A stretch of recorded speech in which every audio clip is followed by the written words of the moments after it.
Well, hello there, and welcome to another episode of Scouting 5, recapping scouting news from around the world for the week of July 20th, 2020.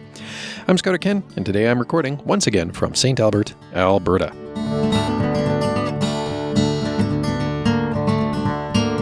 The Pine Tree Council of the Boy Scouts of America, so this council oversees southern and central Maine on the eastern seaboard of the United States, held a board vote last Thursday night and decided to sell the 75-year-old Camp Bomazeen, which is located in Belgrade, Maine. This is a very large camp, apparently, located off of Horse Point Road, with a beachfront on a lake called Great Pond, and it has hosted scouts from ages 7 to 20 over its 75-year lifetime. The vote came about actually as the result of a formation of an emergency task force of the council. The task force was formed to come up with a plan to address financial problems that the council has been experiencing. And they basically decided that unless the organization sells the camp, it would be out of money in a matter of months. The ongoing coronavirus pandemic has, of course, significantly impacted the council's ability to raise money for scouting activities, and therefore has impacted their ability to continue to maintain the property. The property is exempt from paying property taxes because it's owned by a nonprofit organization. The value of it is assessed by the town of Belgrade at just under $1 million. Bomazeen, for its part, opened in 1945 on 200 acres of land. There have been some other land sales, though, so its current size is only about 100 acres. It's named, by the way, after a Native American chief of the Norwalk Band of Abenaki. Over the years, the property has hosted Cub Scouts, Boy Scouts, explorers, and venturers who've all camped there. In December of last year, organizers said in a press release that they had been planning this summer to celebrate the camp's anniversary and the skills that it has enabled youth to learn and the lifelong friendships that it has enabled youth to make.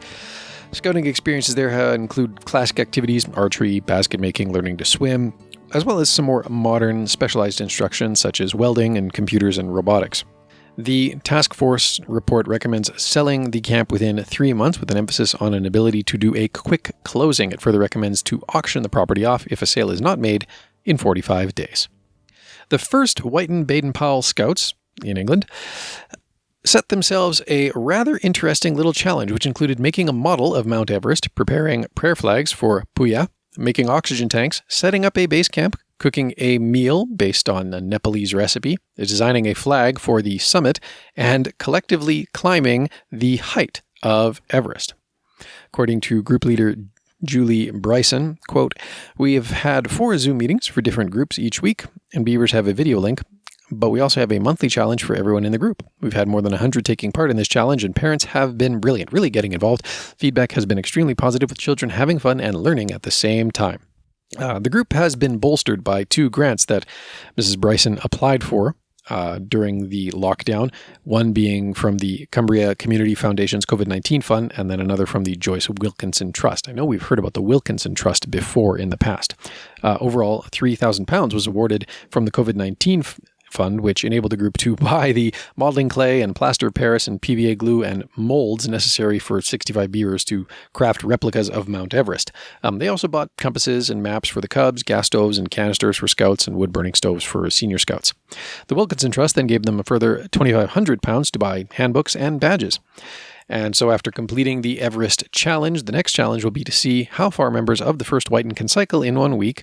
And again, there will be a special badge there for all who take part. I actually really like the sound of that second challenge. How far can you go in a week? Florida's largest Civil War reenactment organization has announced that it will be canceling its 2021 event after the local Boy Scouts of America Council decided to stop letting organizers use their property, which is where the event has traditionally been held. The Brooksville Raid, which is held in Florida's Hernando County, has been an annual fixture in the state for around 40 years, with hundreds of reenactors and history buffs flocking to the event. It's devoted, as you might well imagine, to reenacting a June 1864 skirmish between Union and Confederacy soldiers. It's the largest Civil War reenactment in the state of Florida, and in the past has been co-sponsored by the Hernando Historical Museum Association, the North Pinellas County Scout Sertoma Club, and actually in previous years had also taken place on the Sandhill Scout Reservation in Brooksville, Florida.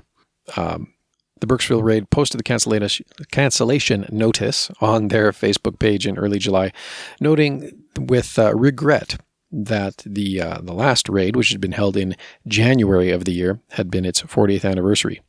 The Facebook post stated that, like many large events hosts, the council had to make a difficult decision. The Scout Council decided not to make Sand Hill available for the raid, adding that the coronavirus health crisis and declining profitability were part of the deciding factors. I guess there's just not the same draw for Civil War reenactments these days as there may once have been.